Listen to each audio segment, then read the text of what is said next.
अस्सलाम वालेकुम। हैप्पी किसान पाकिस्तान ते खुश आमदीद। लो जी करेले के हवाले नाल तुहाडी खिदमत विच एक वीडियो लैके आ रहे हैं। बहुत शानदार फसल करेले दी सिटी आरफ वाला 2 जुलाई का इंसैक्ट नैट थले लगा सी जी। 31 अगस्त को पहली यदि पिकिंग आई है जी। हुण तक 200 गट्टू की पैदावार आ चुकी है जी। 2000 तो लग के 2200 रेट मिले जी। 4 लाख रुपया एक किला जड़ा है वो इनकम दे चुकिया। चार्लस वैरायटी लगी है जी। बड़ी शानदार फसल खलोती है और इंशाअल्लाह ताला वायरस तो बचया रहा तो दिसंबर तक यदी पैदावार आती रहेगी। तकरीबन एक हफ्ते बाद यदी पिकिंग होंगी है जी। करेले के बारे डिटेल वीडियो एक मेरी मौजूद है जी। ये कितना खर्चा इन्हूं लगाने का तरीका की है जी। तो यह हुण फील्ड तुहाडे सामने है जी। बड़ी अच्छी पैदावार बड़ी अच्छी कंडीशन दे विच फ्रूटिंग तुहाडे नाल मैं दिखाना जी, शेयर करना जी।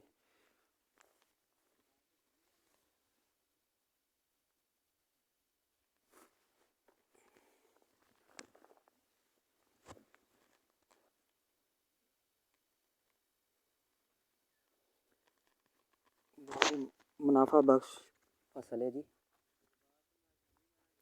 पहली दफ़ा लगाने तो खर्चा जरूर आता है। बहरहाल बड़ी अच्छी फसल है। पिछले साल बड़ा रेट से जी। ये थोड़ा जा रेट डाउन है स्टार्टिंग दे विच, यानी कि स्टार्ट तोड़ा पिछले साल 5055 तो शुरू होया सी। एरकी 2025 और 2500 2000 तो स्टेबल है। 20 किलो का तोड़ा तकरीबन जी। और इनू बेहतर तरीके नाल मैनेज करके करेले नूं तुसीं 1 एकड़ तो काफ़ी ज़्यादा इनकम लै सकते हो। बहुत ही मुनाफा बख्श बड़ी ज़बरदस्त फसल है किसान भाइयों वास्ते जिहड़े शौक रखते हैं। अगर कोई क्वेश्चन होवे किसी किस्म का इन्हूं लगाउण दा तरीकाकार दी एक अलहदा वीडियो मौजूद है जी हैप्पी किसान पाकिस्तान ते।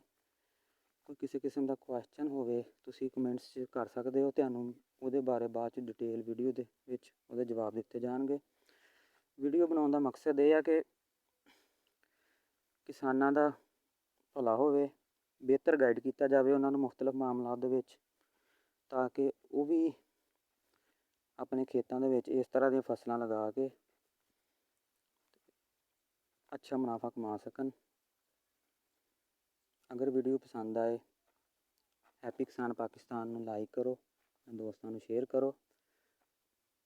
इंशाअल्लाह ताला तुहानूं मज़ीद बहुत सारियां वीडियो इस चैनल ते हकायक ते मबनी होणगियां। इंशाअल्लाह सच्चाई वाली वीडियो होणगियां। मकसद यहो ही है कि जिमीदार